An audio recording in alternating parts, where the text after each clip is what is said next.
For this project, we need to have a pulled handle. So I have a lump of clay, and I'm going to take that lump of clay and I'm going to squeeze it between my hands to give it more of a round shape that will fit in my hand. Good. Okay. I'm going to move the camera back just a little. Hoping you guys can see this. So then what I'm going to do is I'm going to get my hand wet and I'm going to dunk the clay in the water so the clay is wet. And using, especially, a lot of people forget this part, you got to use your pinkies. You're going to go down, just slightly squeezing. Don't pinch. Whatever you do, don't pinch. And don't use your top two fingers a lot.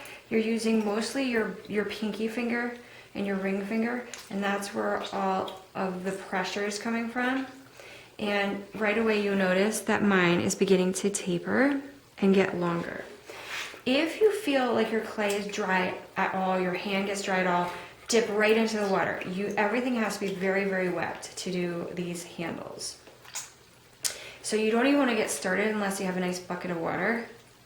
All right, so when you get to about there, okay, look at the nice smooth shape. You want to, you can either do this where you have a flat, so wherever you feel comfortable. Some people like to go right into the crook of their hand. Some people like to go a little further up.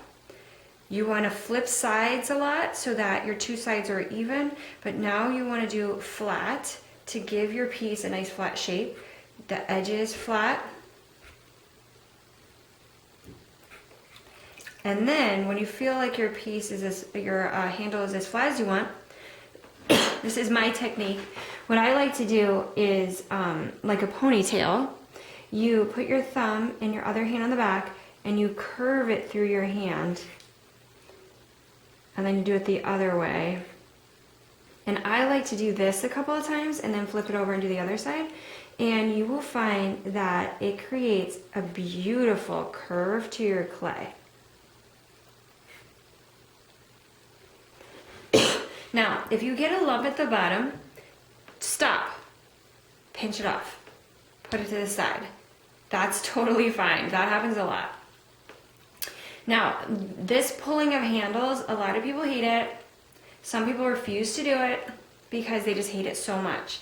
But it is really worth the effort because you make these beautiful sloping handles, just gorgeous. Now, this handle is finished. And you're like, but I don't have a pot ready for it.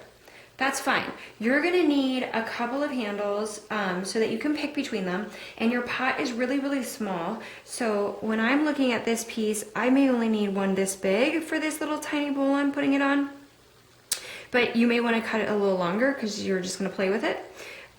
You decide. I'm gonna push it down on the edge of my bucket, and then that's my handle. You wanna place it onto the table and let it set up.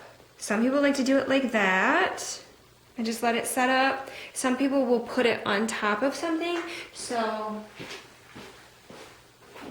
if you have a toilet paper roll or a paper towel roll, some people like to put it on something like this to just let it set up a little bit on this.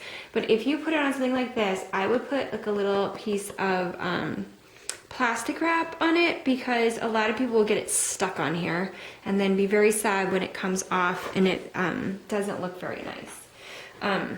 I would do a couple because you'll definitely find that there's a learning curve. I always feel like when I go bowling, my first round is garbage and then my second round is really good and then my third round, because I'm tired, is back to being garbage. So I kind of use that rule when I'm pulling handles, is that you're terrible at first and then your middle ones are always really, really good. And then at the end, you're tired and you just want to be done, so they go back to being garbage. So I would do a couple until you start putting out garbage and just pick the best ones that you were able to make. Again, I'm just going to place this on the table, let it dry and set up. Notice, always re-wet.